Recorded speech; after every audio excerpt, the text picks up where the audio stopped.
Au Cameroun, quelques 120 000 personnes ont été réintégrées sur les listes électorales alors qu'elles en avaient été exclues, initialement pour non-conformité des empreintes digitales. L'annonce a été faite par Eric Essousset, le directeur général d'Elections Cameroun et l'ECAM. C'était lors de la réunion de concertation qui a réuni mardi dernier dans un hôtel de la capitale Yaoundé les autres acteurs du processus électoral et l'ECAM. Selon Eric Essousset, ce problème avait été analysé par le Conseil électoral et la direction générale de l'ECAM qui ont reconnu que les difficultés liées aux empreintes digitales ne sont pas nouvelles, notamment pour les électeurs handicapés et les cultivateurs. Après analyse approfondie de cette situation, tout est rentré dans l'ordre et ils seront dans la liste définitive le 30 décembre 2024.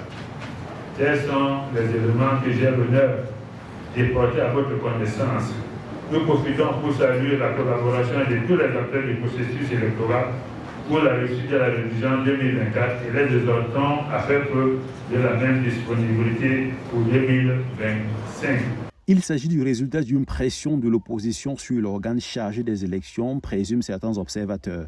L'opposant Maurice Kamto et son parti, le Mouvement pour la Renaissance du Cameroun, ont finalement gagné ce bras de fer. La bataille pour les inscriptions massives de nouveaux électeurs camerounais est cependant loin d'être gagnée. Je n'ai jamais promis aux Camerounais que je vais faire par un coup de bâton magique et il y aura un changement au Cameroun. J'ai toujours dit aux Camerounais, nous allons nous battre ensemble. Si nous nous battons ensemble, pied à pied, aucun peuple ne peut être dépassé par aucune force.